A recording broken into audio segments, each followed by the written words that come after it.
Welcome to ચેતુસ kitchen. આજે આપણે બનાવવાના છે બાસ્કેટ ચાટ। તો આપણે ચાટ બનાવવા માટે અહીં આપણે ગ્રીન ચટણી તૈયાર કરવાની છે અને ખજૂર આંબલીની ચટણી બનાવવાની છે અને આપણે ચણા અને બટેકા અહીંયા બાફી લીધા છે। તો ચણા બટેટા બફાઈ ગયા છે તો ઠંડા થાય તો સાઈડ ઉપર આપણે એને રાખી દેશું અને પછી ઠંડા થઈ જાય એટલે બટેકાના ઝીણા ઝીણા ટુકડા કરવાના છે અને ત્યાં સુધીમાં બટેકા અને આપણા ચણા ઠંડા થાય ત્યાં સુધીમાં ગ્રીન ચટણી પણ બનાવી લઈએ અને ખજૂર આંબલીની ચટણી પણ તૈયાર કરી લઈએ। આપણે પહેલા ગ્રીન ચટણી તૈયાર કરી લેશું। મિક્સર જારની અંદર આખા લીલા ધાણા એમને લઈ લેશું, ડાળખી સહિત લઈ લેશું। 4 લીલા મરચાં આપણે સુધારી લીધા છે, ઝીણા ઝીણા કટકા કરી લીધા છે અને અહીંયા આપણે લસણની 4 થી 5 કળી લઈ લીધી। તમે લસણ ન ખાતા હોય તો તમે ન ઉમેરો તો ચાલે, પણ આનો મસ્ત એવો સ્વાદ આવે છે। અડધી ચમચી જેટલું આખું જીરું લઈ લેશું। અહીંયા 2 ચમચી જેટલી ગળપણ માટે ખાંડ લેશું। થોડા ફુદીનાના પાન ઉમેરી દેશું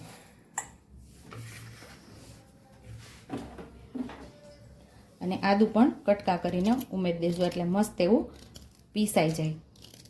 સ્વાદ મુજબ આપણે મીઠું ઉમેરશું, અડધા લીંબુનો રસ ઉમેરી દેશું। 2 થી 3 ચમચી જેટલું આપણે પાણી ઉમેરશું। બહુ આછી ચટણી આપણે નથી બનાવવાની। 2 ચમચી જેટલા માંડવીના બી ઉમેરશું, કાચા જ માંડવીના બી લીધા છે। સરસ આપણે ચટણીને પીસી લેવાની છે। 6 પેસી આપણે ખજૂરની લીધી છે।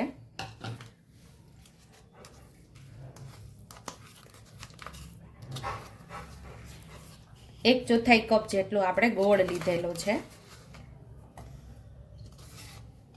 જે પ્રમાણે તમને ખટાશ ભાવતી હોય એ પ્રમાણે આંબલી લેવાની। આશરે આ 1 નાની વાટકી જેટલી આંબલી છે,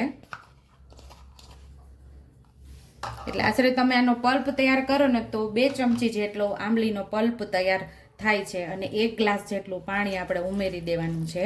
ગેસ આપણો બંધ જ છે, હવે ગેસ ચાલુ કરશું આપણે। સ્વાદ મુજબ આપણે મીઠું ઉમેરી દઈશું અને હવે આપણે ગેસ ચાલુ કરી લઈશું।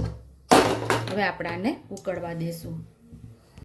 ખજૂર આંબલીની ચટણી ઉકળે ત્યાં સુધીમાં આપણે ગ્રીન ચટણી તૈયાર થઈ ગઈ છે, એ બાઉલની અંદર લઈ લેશું। અહીંયા ગોળ બધો પીગળી ગયો છે। ખજૂર અને આંબલી એકદમ સોફ્ટ એટલે કે સરસ પાકી જાય, એકદમ પોચા થઈ જાય ને ત્યાં સુધી આપણે આને ઉકાળવાનું છે। ખજૂર ને આંબલી સરસ ઉકળી ગયા છે તો મસાલા ઉમેરી દઈશું। 1 ચમચી જેટલું લાલ મરચું પાવડર ઉમેરશું,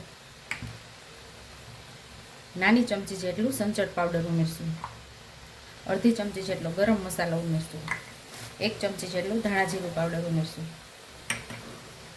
1 નાની ચમચી જેટલો શેકેલા જીરાનો પાવડર ઉમેરશું। સંચળ ઉમેરેલું છે એટલે 1 નાની ચમચી જેટલું મીઠું ઉમેરશું। બધું સરસ મિક્સ કરીને સરસ એકદમ એક રસ કરી લેશું આપણે। ચપટી હળદર ઉમેરશું, એનાથી આપણા ચટણીનો કલર મસ્ત એવો આવશે। ચપટી હિંગ ઉમેરશું,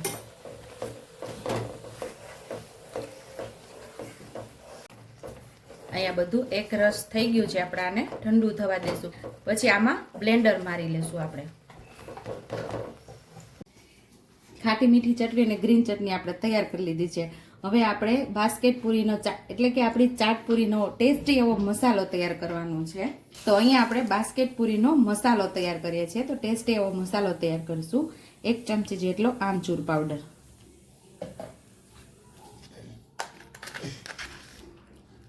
1 ચમચી જેટલો શેકેલા જીરાનો પાવડર,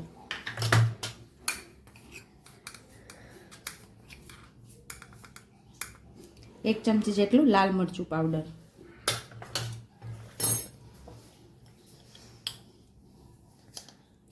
1 ચમચી જેટલો ચાટ મસાલો, અડધી ચમચી જેટલું સંચળ। આ મસાલાને એકદમ મસ્ત એવો મિક્સ કરી લેવાનો છે એટલે આપણો ટેસ્ટી એવો મસાલો તૈયાર થઈ જશે। તો બાસ્કેટ પૂરી બનાવવા માટેની આપણે બધી સામગ્રી તૈયાર કરી લીધી છે। તો અહીંયાથી આપણે શરૂઆત કરીએ। અહીંયા આપણે ફેટેલું 1 બાઉલ ભરીને દહીં એટલે કે અડધા કપ જેટલું અહીંયા ફેટેલું દહીં લીધું છે।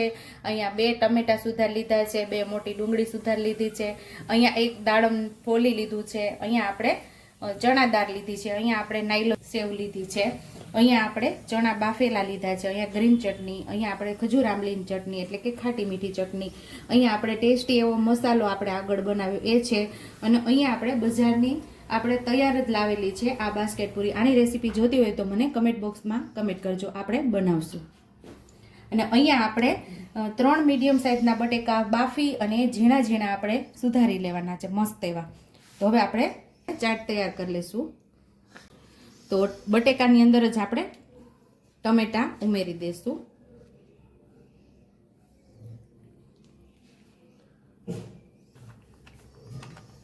ડુંગળી ઉમેરી દઈશું.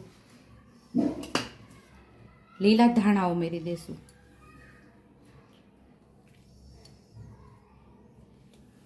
અહીંયા આપણે જે એકદમ ટેસ્ટી એવો મસાલો તૈયાર કરેલો હોય અહીંયા ઉમેરી અને સરસ બધું મિક્સ કરી લેવાનું છે. આ સ્ટફિંગને આપણે સરસ મિક્સ કરી લઈશું મસાલા સાથે. સ્ટફિંગ આપણે મિક્સ કરી લીધું છે અને અડધા કપ જેટલા આપણે ચણા બાફેલા લીધા છે એ મિક્સ કરવાના. એ પણ સાથે આપણે મસ્ત એવું મિક્સ કરી લઈશું. તો અહીંયા આપણે બાસ્કેટ પૂરીની અંદર મસાલો સ્ટફિંગ ભરશું આપણે.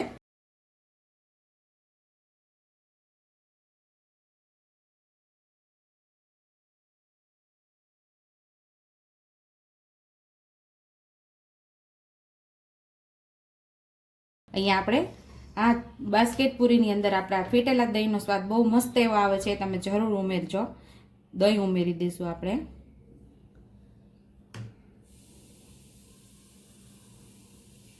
એકદમ ફેટીને સ્મૂથ કરી લેવાનું આવું દહીંને.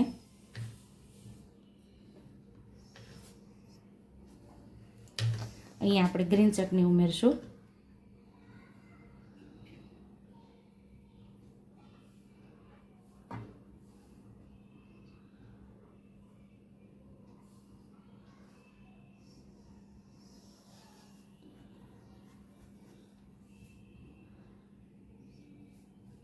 ગ્રીન ચટણીની ઉપર જ આપણે આંબલીની ચટણી ઉમેરવાની આવી રીતે.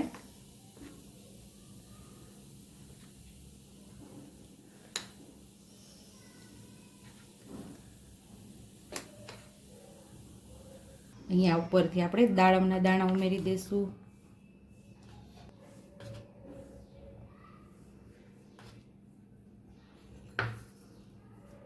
સેવ પણ ઉમેરી દઈશું.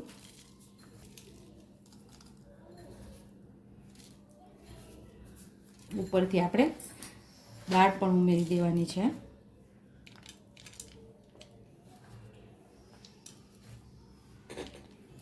ઉપરથી હવે ડુંગળી થોડી થોડી ઉમેરી દઈશું. લાસ્ટમાં આપણે ઉપરથી લીલા ધાણાથી ગાર્નિશ કરી દઈશું.